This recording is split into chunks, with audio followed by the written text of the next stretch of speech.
Só relembrando essa unidade que é a reforma protestante, né? As reformas religiosas, na verdade, tem como título a unidade.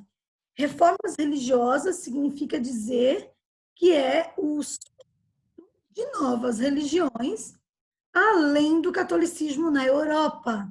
Lembrem, nós temos, por exemplo, no Oriente e também na África, a religião muçulmana. A gente vai, o Matheus Barcelos falou que a gente vai estudar a China, que a gente vai estudar a Índia, e lá também haviam outras religiões. Mas na Europa predominava a religião católica. Então, o catolicismo era a religião predominante na Europa.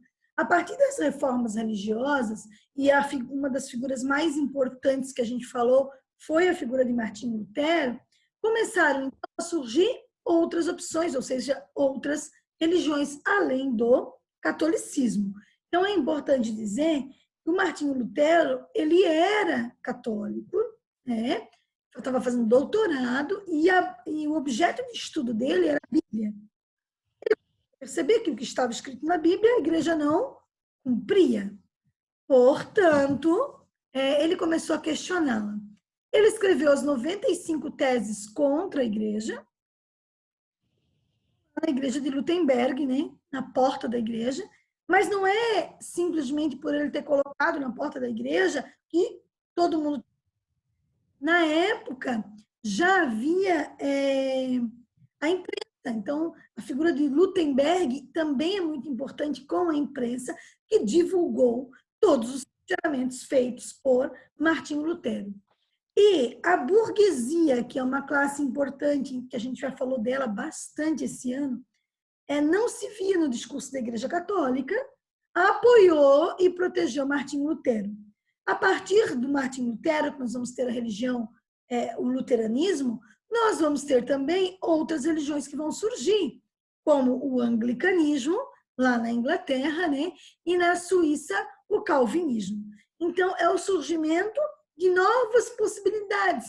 Isso possibilita as pessoas, os indivíduos, a escolha, né?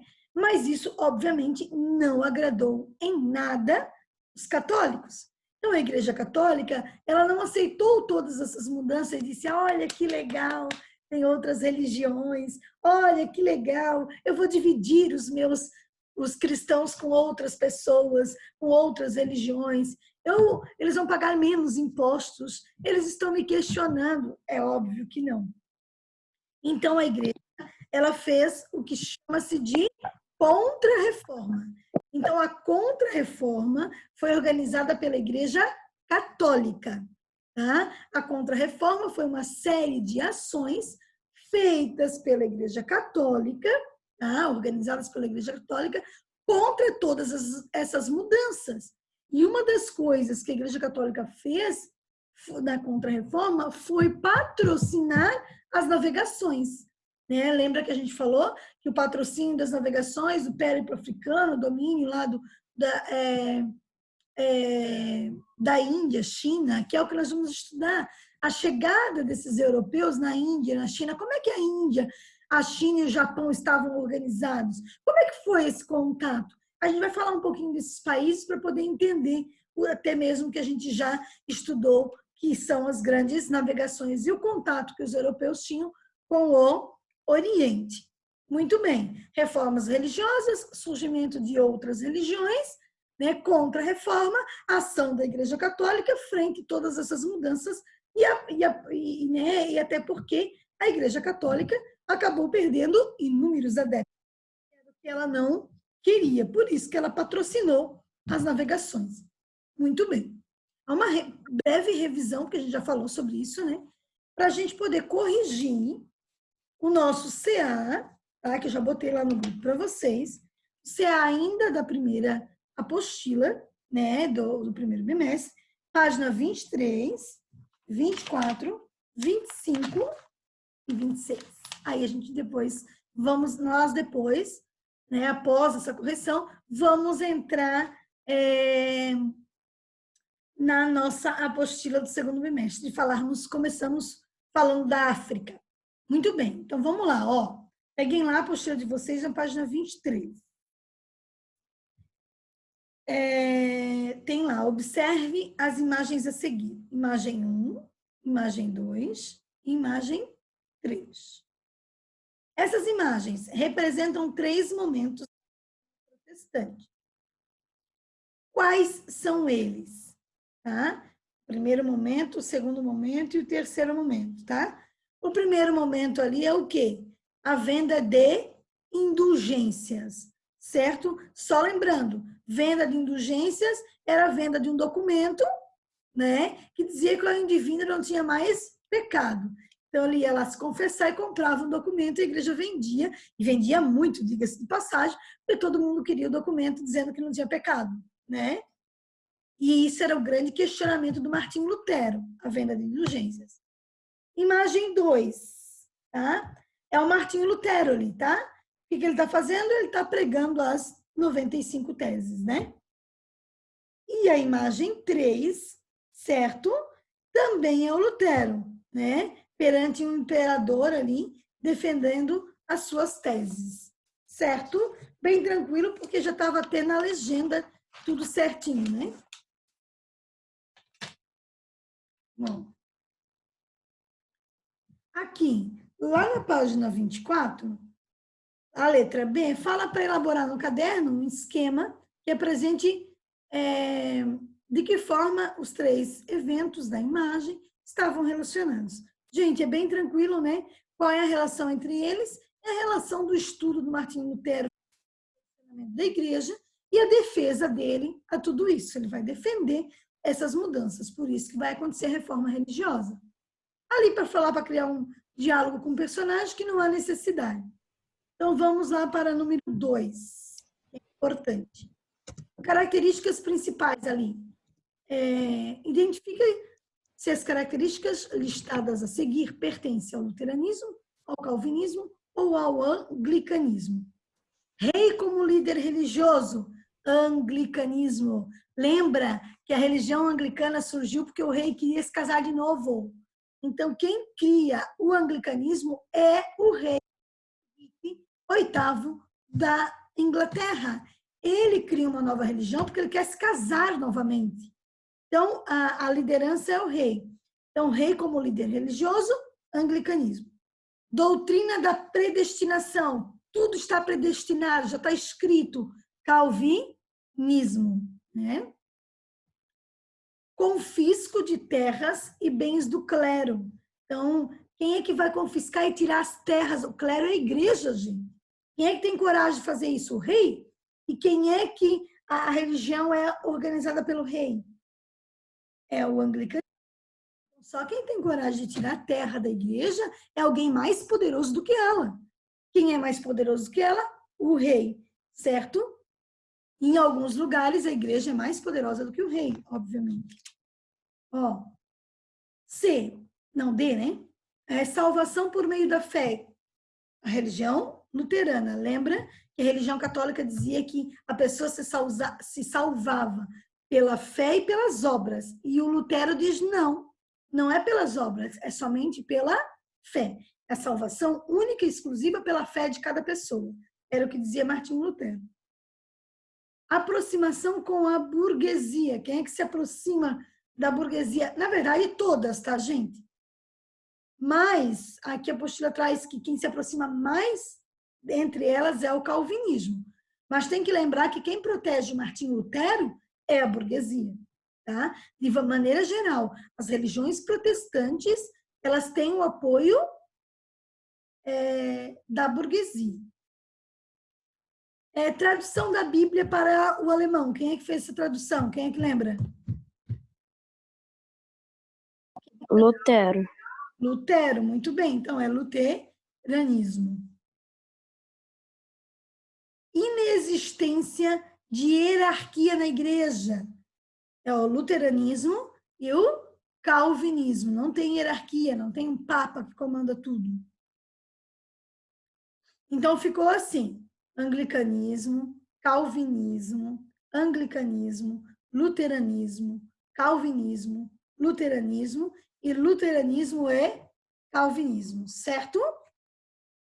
Muito bem. Continuando, então. Número 3. Uma das ideias defendidas por Martinho Lutero foi a livre interpretação da Bíblia. Por isso que ele traduziu a Bíblia para o alemão. Essa prática também foi defendida por João Calvino e Henrique VIII. A respeito desse assunto, leia o texto, né, a seguir. O vernáculo da Bíblia, ou seja, né, vernáculo está lá embaixo escrito, o idioma do próprio país, tornou-se uma instituição na Inglaterra dos Tudor. Tudor é a dinastia que estava no poder na Inglaterra. A base de uma autoridade monárquica da independência protestante na Inglaterra. O livro da moralidade e da submissão social. Sua centralidade tornou-se um campo de batalha entre várias ideologias. Nacionalismo inglês contra o catolicismo romano. A sociedade estava agitada e esperava que a Bíblia oferecesse soluções para os problemas que a assolavam, que a afligiam.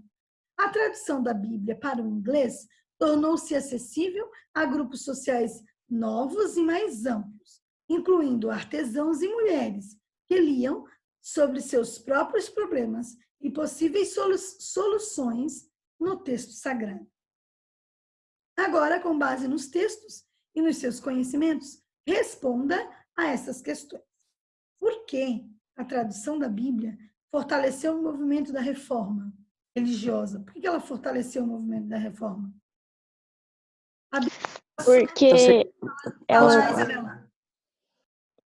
Porque tipo, ela já estava traduzida só pro clero. Aí a tradução permitiu que os fiéis pudessem entender o que o clero estava pregando. Perfeito, Isabela. Então, a tradução da Bíblia agora não vai mais ser restrita, exclusiva para o clero. As pessoas vão ter acesso a esse conhecimento, as pessoas vão ter acesso a essa informação, e conhecimento é poder.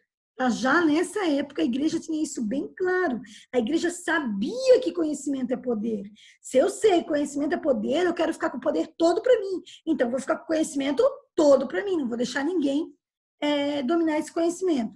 A partir do momento em que esse conhecimento começa a ser difundido, a igreja começa a ser questionada. Tá? Então, é bem importante, é perfeito o que a Isabela falou ali. Letra B. Que relação as pessoas estabeleceram com os textos sagrados após a tradução deles?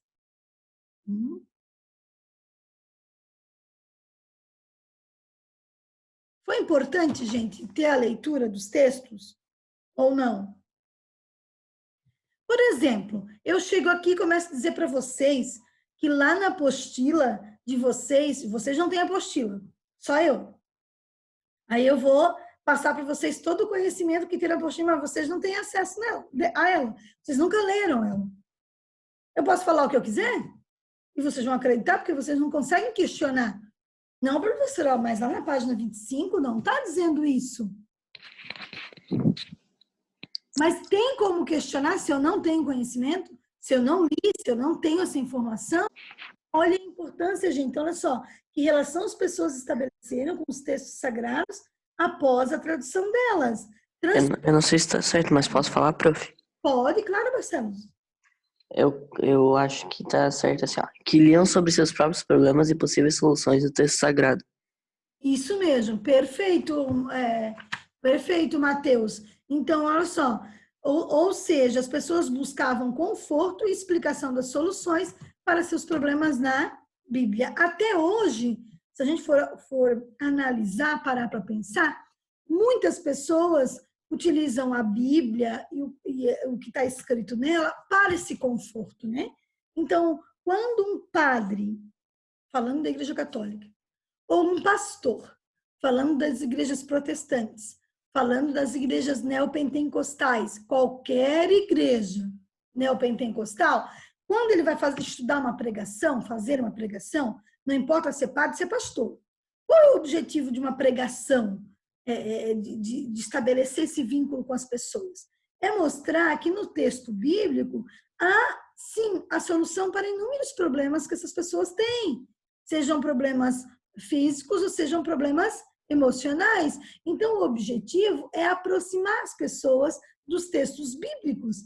Então, quando as pessoas têm esse conhecimento, ou seja, fazem essa leitura, é bem o que o Matheus Barcelos acabou de falar. Elas vão encontrar nessa leitura, né, as soluções para os seus problemas. Não é alguém falando, é ela lendo, é ela estudando. Né? Então, a gente parte, por exemplo, quando a gente pega a Bíblia, a gente vai perceber que a Bíblia você tem o Antigo Testamento, tá? E no Antigo Testamento tem uma parte muito grande ligada à história, a história toda do povo hebreu, e o Novo Testamento, o novo tempo descrito, é a partir do nascimento de Cristo, né? Então, você tem um livro lá, por exemplo, de Salmos, que tem toda a questão da gratidão, que é um livro ético, né? Estou falando enquanto livro, né? Enquanto questão ligada a nenhuma visão teológica. Visão teológica é a visão das igrejas. A gente está falando enquanto livro. Então, a Bíblia ela é um livro histórico, sim, o Antigo Testamento é onde a gente vai encontrar inúmeras informações sobre os povos, principalmente sobre o povo hebreu, mas fala muito do povo egípcio, né, na Antiguidade, e no Novo Testamento é a partir da história de Cristo, que também é uma figura muito importante para a história, não só numa visão, só a visão teológica. Que o ano passado a gente falou disso, né? Lembra que vocês fizeram um trabalho, né, falando de Cristo como personalidade e como importante personalidade para a história da humanidade, né? Como a gente tem várias personalidades históricas que foram importantes, Cristo também faz parte delas, porque mudou a história do seu tempo, onde ele estava, onde ele vivia. Ele mudou toda a história do tempo dele, né? Muito bem. Página 25. A crise interna da Igreja Católica e a rápida expansão da Reforma Protestante contribuíram para que a Contra-Reforma acontecesse. Olha a frase. A crise interna da Igreja, a Igreja tinha inúmeros problemas, porque cobrava muitos impostos, cobrava as indulgências, né, as pessoas, né? A expansão da Reforma Protestante, por quê? Por conta dos burgueses. Lembrem que o burguês não gosta do discurso da Igreja Católica, contribuíram para que a Contra-Reforma acontecesse. Explique essa afirmação. Ou seja, inúmeros problemas, a Igreja Protestante, a Reforma Protestante cresce rapidamente e a Igreja não vai deixar isso passar em branco, né, gente? Então, olha só, a Igreja Católica passa por uma crise das indulgências. Lembra que a gente falou da simonia, dos roubos, tá? Que eram praticados pelo clero, e aí havia o descontentamento dos fiéis a tudo isso que estava acontecendo. Essa discrepância, essa diferença da teoria para a prática, tá? Então, a expansão da Reforma Protestante foi gigante, tá? E aí a Igreja Católica, para evitar a perda de fiéis, então o que ela queria? Evitar a perda de fiéis e ganhar outros fiéis. Então, para evitar a perda de fiéis, ela fez várias mudanças na estrutura da igreja, tá? Proibiu a venda de indulgências, né? Proibiu os padres de terem qualquer tipo, continuou com o celibato, então o padre não podia casar, ter nenhum tipo de relacionamento, né, ter uma família, e patrocinou as navegações. Por quê? Porque ele queria novos fiéis. Então, a Igreja Católica muda a sua estrutura e patrocina as navegações para ter novos fiéis. Vocês vão ver como eles vão querer fazer isso lá na China, lá na Índia e lá no Japão. Eles também vão querer falar da questão religiosa para divulgar o catolicismo. Tá? Bem interessante. A gente vai falar disso esse bimestre ainda. Certo, gente? Acho que bem tranquilo, né? Número 5. Aí nós temos, considere o contexto da reforma e da contra-reforma relacionando ali um com o outro. Venda de falsas relíquias religiosas é o quê? Como é que se chama? Simonia. Simonia, isso mesmo. Venda de falsas relíquias sagradas, simonia. Venda do perdão dos pecados. Indulgências. Indulgências, muito bem. Ali, conjunto 3. Conjunto de textos escritos e pregados na porta da Catedral de Wittenberg. 95 teses. 95 teses, muito bem, sétimo ano. Diminuição do número de fiéis católicos. Expansão da Reforma Protestante. Depois sobrou. Expansão da Reforma Protestante. Então ficou 4, 2, 1 e 3. Repetindo, 4, 2, 1 e 3. A Tim agradece sua ligação. Continuando, número 6. Em relação às resoluções do Concílio de Trento, gente, o Concílio de Trento foi uma organização feita para... Eles queriam ter mudança, eles precisavam de mudanças. Presta atenção, realiza. Tudo isso acontecendo, eles precisam mudar alguma coisa. A Igreja Católica está perdendo adeptos. Então, eles se reuniam. A gente dizia que era um concílio para marcar outro concílio. Eles ficavam não sei quantos dias discutindo, aí marcavam outro concílio para discutir a mesma coisa que era para ser discutido naquele que eles não discutiram. Né? Então, mas esse Concílio de Trento é um dos mais importantes porque eles precisam, tá, mudar algumas ações frente à situação que está acontecendo. Então, é verdadeiro ou falso para colocar. A Igreja Católica reforçou suas tradições, mas aderiu a alguns elementos propostos por Martinho Lutero? Não.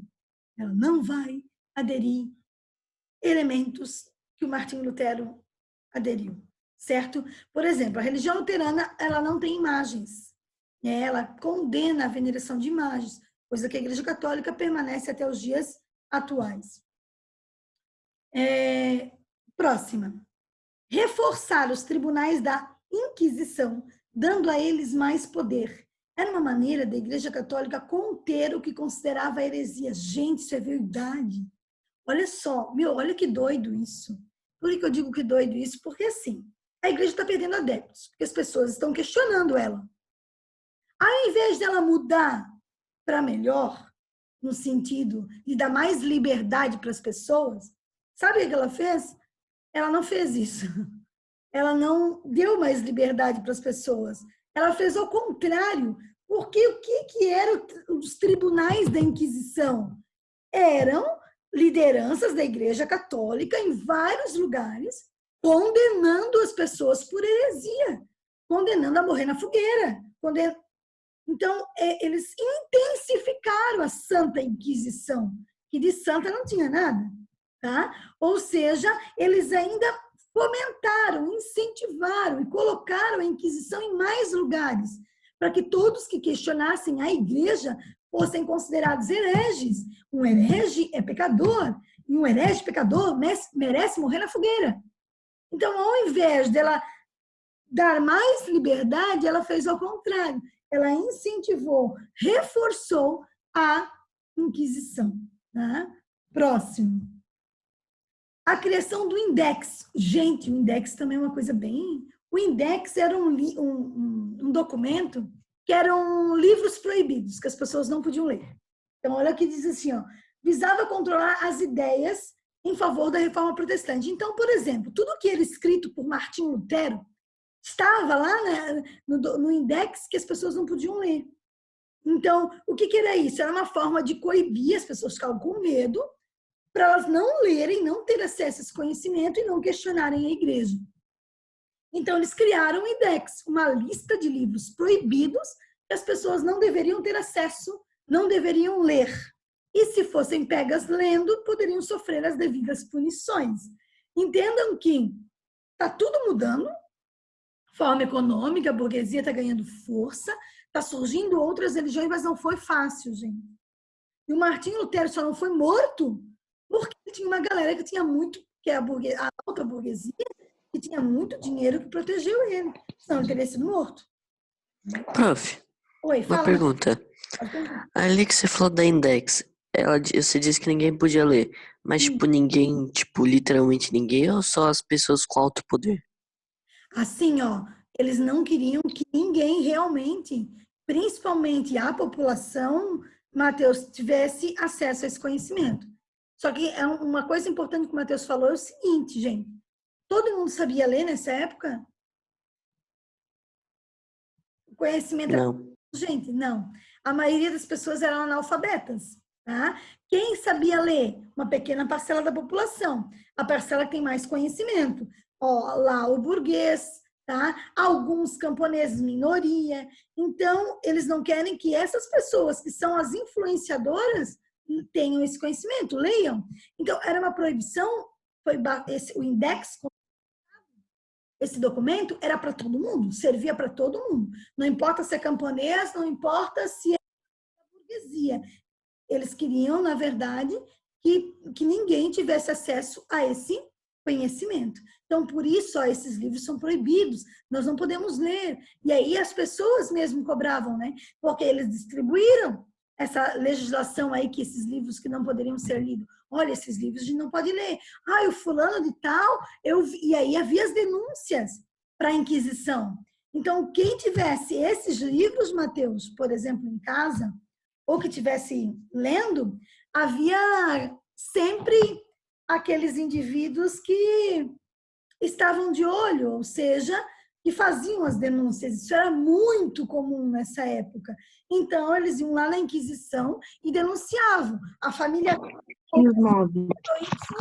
tem esse livro. E aí a Inquisição ia até o lugar para fazer uma investigação. Gente, se a Inquisição chegasse para te investigar, tu estava ferrado. Só de saber que tu era investigado. Por quê? Porque a investigação já pressupunha tortura. Eles chamavam você para conversar, a Inquisição ela não era delicada. Ai, vamos ter um diálogo, eu soube que você está lendo um livro que não é muito interessante para a igreja. Não era assim. Não é um diálogo. Que livro é que tu tens? Por que você está lendo esse livro? Você sabe que é proibido? E aí já começava a tortura tanto psicológica quanto tortura física. Para você confessar. Aí você confessava e ainda tinha que denunciar a outra pessoa que estava fazendo a mesma coisa. Isso era muito comum nessa época. Então, a gente está na modernidade e a Inquisição não terminou. A Inquisição que é lá da Idade Média, né, gente? Então, a Santa Inquisição, entre aspas, que é lá da Idade Média, ela vem até a modernidade. Ó, última. A Reforma Católica manteve o celibato e o culto de imagens? Sim. Celibato, os padres não podem casar, e culto das imagens é a percepção que a Igreja Católica tem das imagens dos santos que as igrejas protestantes não têm, tá? A Igreja Protestante tem a cruz, mas é uma cruz que não tem a imagem lá, né? Só é a representação da cruz, o que representa a morte de Cristo por nós, né? Na Igreja Protestante, nem nas igrejas neopentecostais tem imagens. Certo? E aí, beleza, né? Número 7. Leia com informações. Aí fala, os portugueses chegaram no Brasil em 1500, a Reforma Protestante em 1517, a Igreja Anglicana em 1534, a Companhia de Jesus é criada pela Contra-Reforma, né, gente? É a Companhia de Jesus que chega no Brasil para catequizar os índios, certo? A Contra-Reforma começou em 1545, os primeiros jesuítas chegaram no Brasil em 1548. Ó, Contra-Reforma 1545, patrocina as navegações e manda a Companhia de Jesus para vir catequizar os indígenas, tá? Galileu Galilei foi condenado pelo Tribunal da Inquisição por defender o heliocentrismo. Então, gente, já tinha divulgação de novas ideias, ainda não as aceitavam, certo? Todas essas mudanças. Aí, olha só. Verdadeiro ou falso, lá na página 26. É possível estabelecer uma relação entre a Reforma Católica e a história do Brasil? Sim, completamente. Por quê? A Contra-Reforma patrocinou as navegações, que fez com que os europeus chegassem no Brasil, os portugueses, né? B. Os efeitos da Contra-Reforma foram sentidos somente na Europa? Não. Por quê? Porque tem o patrocínio das navegações, vai ser sentido na América, na África e no Oriente. Tá? A reforma e a contra-reforma são processos desvinculados do Renascimento? Também não, gente. Tá? Por quê? Porque o Renascimento é a nova forma de pensar. Então, se é uma nova forma de pensar, é o que vai incentivar as reformas religiosas. Então, é falso. E última, no decorrer do século XVI, ocorreram pelo menos 3 processos transformadores na Europa. Sim. Tá? Renascimento, depois Reforma Protestante e Reforma Contra-Reforma, ou Grandes Navegações, Reforma Protestante e Contra-Reforma, certo? Os 3 movimentos. E a 8? Era para reescrever, né? As questões, acho que não precisa reescrever ali, né? Certo? Porque a primeira está certa, era para reescrever, então, a B e a C, né? A B, a Contra-Reforma não fica restrita na Europa, porque chega até o Brasil, por exemplo, vai chegar na África, vai chegar no Oriente, e a C, né? A Contra-Reforma está relacionada com o Renascimento, né, gente? Porque é uma ruptura dessas mudanças que eles querem fazer na Europa com a ascensão da burguesia. Certo, gente? A prof queria finalizar para não deixar nada pendente, nada para trás do que a gente estudou, então, por isso, a prof terminou aqui tudo que a gente tinha de reformas religiosas. E vamos começar a falar, como disse o Matheus Barcelos, vamos falar da África. É o nosso próximo objeto de estudo. E para a gente iniciar o nosso estudo sobre a África, vocês terão uma atividade para fazer. Para a próxima aula já. É o seguinte, eu vou mandar lá no grupo de vocês um vídeo, chama-se África de A a Z. Não tem em todos os países da África? Não tem em todos os países da África.